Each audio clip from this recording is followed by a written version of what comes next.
Hola a todos, bienvenidos a un nuevo video del canal Resolviendo Matemáticas. Vamos a continuar con el tema de aplicaciones de derivadas. Hemos visto ya una primera aplicación que es el cálculo de la recta tangente a una función determinada. Si quieren verlo, simplemente hagan clic en el enlace que está apareciendo ahora mismo. Y la segunda aplicación que vamos a ver es el polinomio de Taylor. El objetivo de este video es que entendamos de forma intuitiva, de forma gráfica, cuál es el concepto del polinomio de Taylor y qué papel juegan las derivadas en el cálculo de este. Así que empecemos. ¿Qué pasaría si te pidiera que calcularas de forma mental? No se puede utilizar calculadora, no se puede utilizar computador, nada que se le parezca, solo un cálculo mental, la raíz cuadrada de 65. Mientras lo vas pensando, te voy a mostrar la gráfica de la función que nos daría ese resultado, raíz cuadrada de x, en donde lo único que tendríamos que hacer sería sustituir la x por 65 y nos daría el resultado que estamos buscando.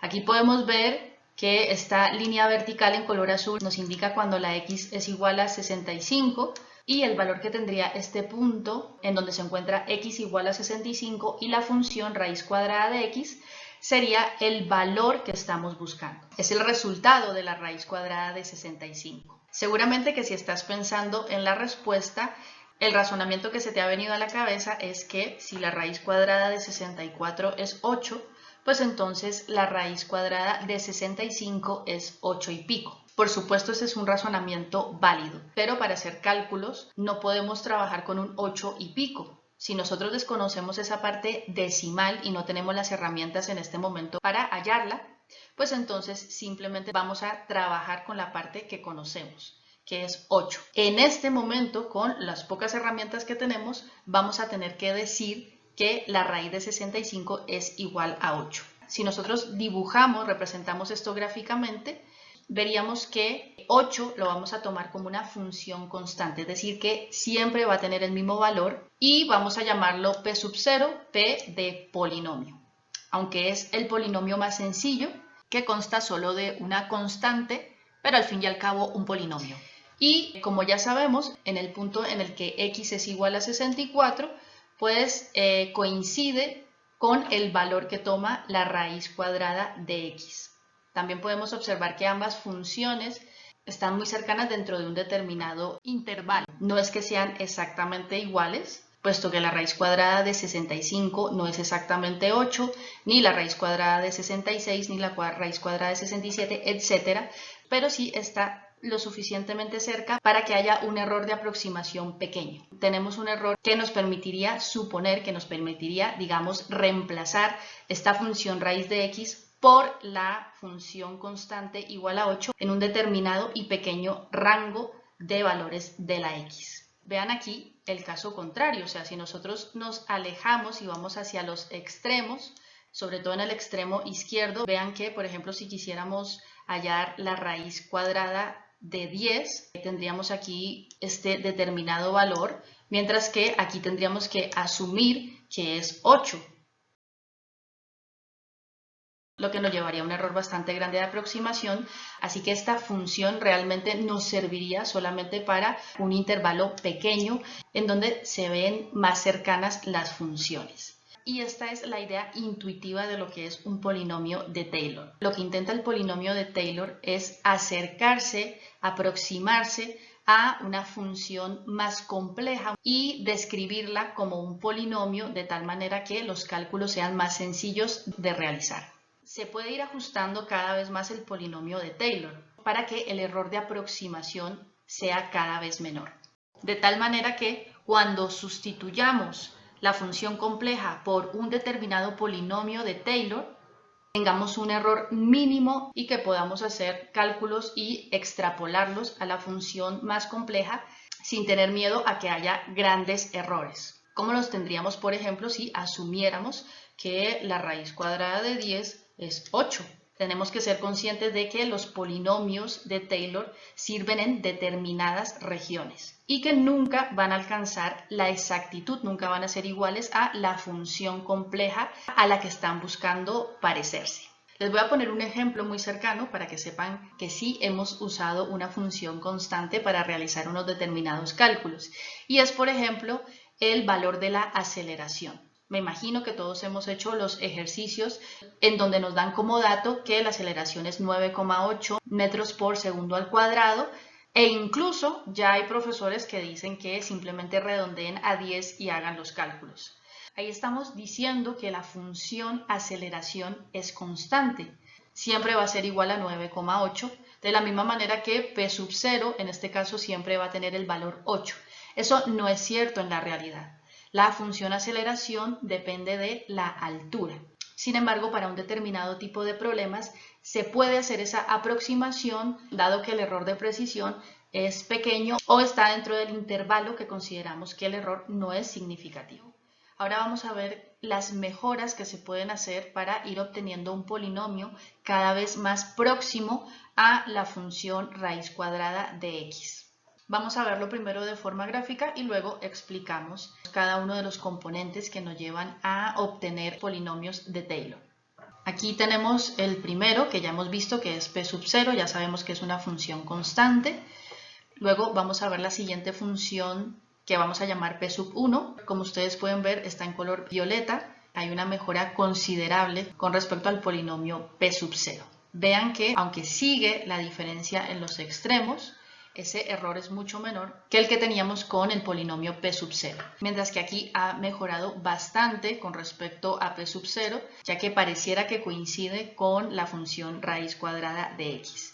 Y también se ve que coincide en un mucho más amplio intervalo de valores que el que se tenía con respecto a P sub 0. Simplemente es cuestión de observar las gráficas y nos vamos a dar cuenta que P sub 1 mejora considerablemente. Es una aproximación mucho más eficiente que P sub 0. Y esto, por supuesto, significa que esta función nos va a ayudar a mejorar la precisión de los valores que queremos obtener. En el caso de la raíz de 65, tendríamos un valor mucho más preciso, mucho más ajustado al valor real. Ahora vamos a calcular otro polinomio más, que es P sub 2, está en color negro. Vean que este a su vez es mucho mejor que P sub 1 y P sub 0. En esta región va disminuyendo el error de aproximación y va ampliando el intervalo en el que coincide con la raíz cuadrada de x. Por supuesto, los valores son mucho más precisos utilizando este polinomio que utilizando los dos anteriores. Y por último, el polinomio P sub 3,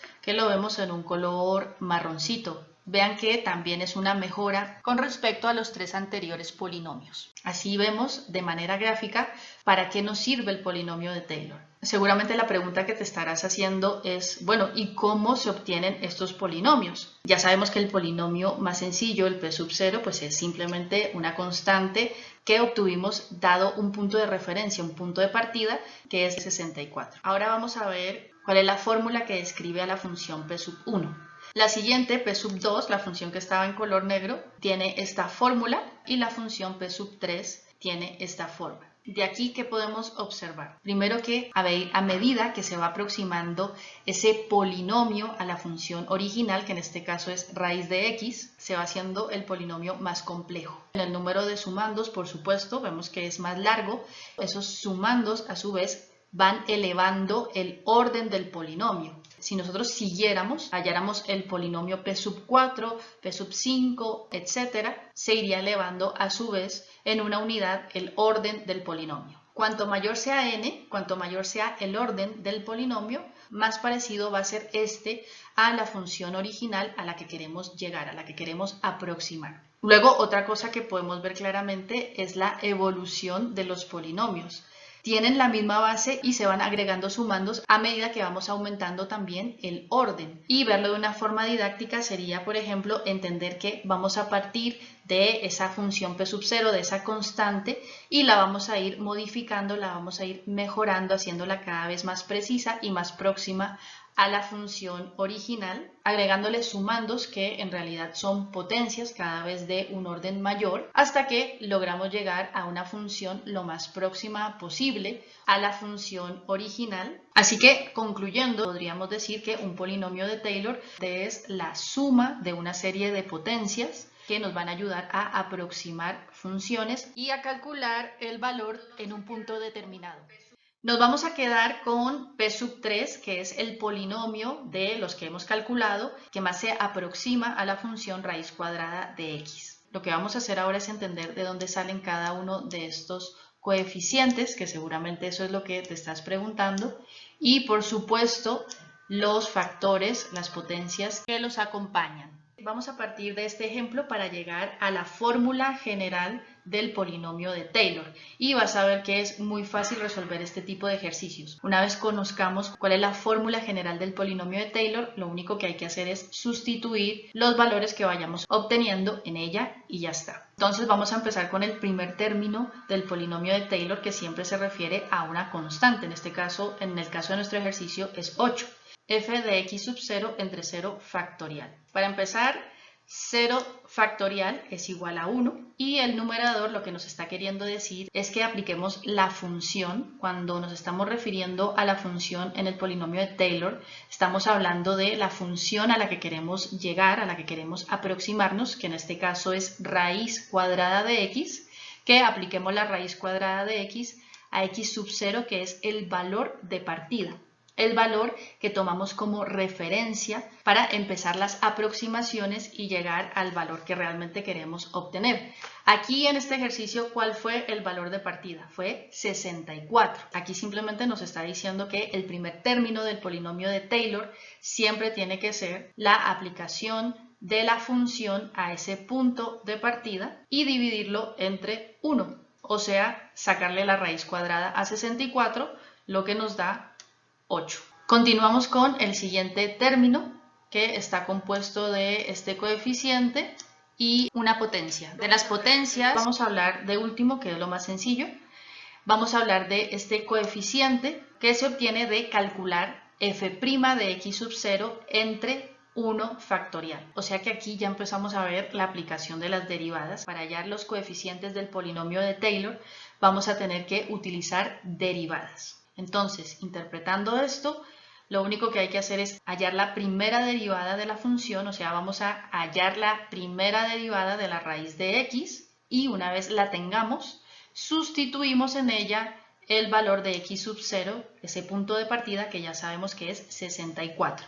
A ese resultado que obtengamos lo dividimos por 1 factorial, que es 1, y así sucesivamente. Si vamos al tercer término, que es el grado 2, para hallar su coeficiente tendríamos que hallar la segunda derivada de la raíz de x. Una vez la tengamos, sustituimos la x por el valor 64 y dividimos ese resultado entre 2 factorial, que es 2. Y por último, este coeficiente, si ya lo hemos entendido, sería sacar la tercera derivada de la raíz de x. Una vez la tengamos, sustituimos la x por 64 y dividimos entre 3 factorial, que en este caso sería 6. ¿Por qué? Porque 3 factorial es igual a 3 por 2 por 1, que es 6. Si hubiéramos añadido otro nuevo sumando de orden 4, pues para hallar su coeficiente tendríamos que haber hallado la derivada cuarta de la función y dividirla por 4 factorial y así sucesivamente. Y por último tenemos las potencias, que simplemente vienen de la fórmula de Taylor, que nos dice que multipliquemos cada uno de los coeficientes por x menos x sub 0 y vayamos aumentando en una unidad el orden de cada uno de esos factores. Así que vean cómo de un caso particular hemos llegado a la fórmula general del polinomio de Taylor. Es una serie de suma de potencias en donde los coeficientes de cada uno de los términos son derivadas de la función. Bueno, como este tema es de aplicación de derivadas, realmente no nos vamos a detener en cómo hallar la primera, segunda y tercera derivada de la raíz cuadrada de x, pero si ustedes quieren verlo, necesitan hacer un repaso, simplemente hagan clic en el enlace que está apareciendo, en donde resolvemos precisamente las 3 primeras derivadas de esta función. Entonces ya para terminar, la última parte de este polinomio de Taylor es que veamos de forma rápida cómo obtuvimos cada uno de los coeficientes. Vamos a empezar con el más sencillo, ¿no? Que es 8.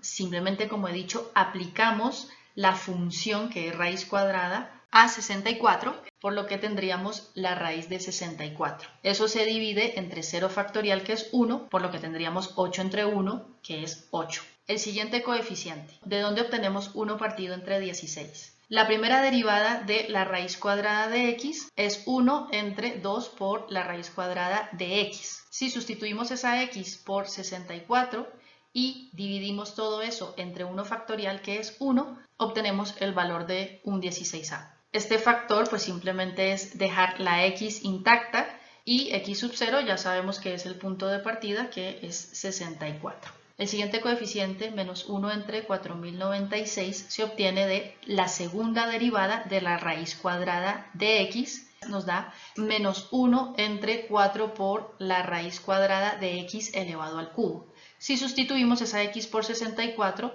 y todo ese resultado lo vamos a dividir entre 2 factorial, si ustedes hacen esa operación les va a dar el coeficiente que tenemos arriba. Y el factor pues simplemente es el mismo que el anterior, simplemente le vamos a aumentar el orden en una unidad. Y por último, este coeficiente se obtiene de la tercera derivada de la raíz de x, que si la hallas es igual a 3 entre 8 por la raíz cuadrada de x elevado a la 5. Sustituimos esa x por 64 y dividimos entre 6. Al hacer esa operación nos da 1 entre 524.288.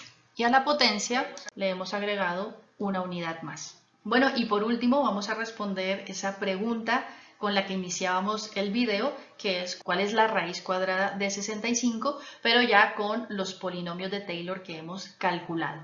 Hemos dicho que cuanto más complejo el polinomio, pues más exacto, más preciso es el valor que estamos buscando, que en este caso es la raíz de 65. Si hemos entendido lo que hace el polinomio de Taylor, es que en vez de preguntarle a la función raíz cuadrada de x, lo que vamos a hacer es preguntarle a cada uno de estos polinomios que sustituyen a esta función y que hemos calculado para acercarnos a ella. ¿Cómo lo hacemos? Pues simplemente vamos a sustituir la x que se encuentra en cada uno de los polinomios por el número 65. Bueno, recuerden que la raíz de 65 les va a dar 8, infinitos decimales, es un número irracional. Yo lo he cortado aquí en los 6 primeros decimales. Por lo tanto da 8,062258. Si nosotros utilizáramos como sustituto de la raíz cuadrada de x el polinomio p sub 0, el más sencillo, diríamos que la raíz cuadrada de 65 es 8. Si nosotros sustituimos en el polinomio p sub 1, hacemos las operaciones correspondientes, nos daría que la raíz de 65 es igual a 8,0625. Dense cuenta cómo ya hay una mejora considerable en la precisión del valor que estamos buscando. Si utilizáramos el polinomio p sub 2, nos daría que el resultado es 8,062256. Se ve nuevamente la mejora en la precisión del resultado. Y por último, si sustituimos en p sub 3, obtendríamos que la raíz cuadrada de 65 es 8,062257. Así que este es el video del polinomio de Taylor. Espero que les haya gustado, que les haya servido y que hayan entendido de una forma sencilla lo que es el polinomio de Taylor. Have you ever felt? Are you listening? Damn.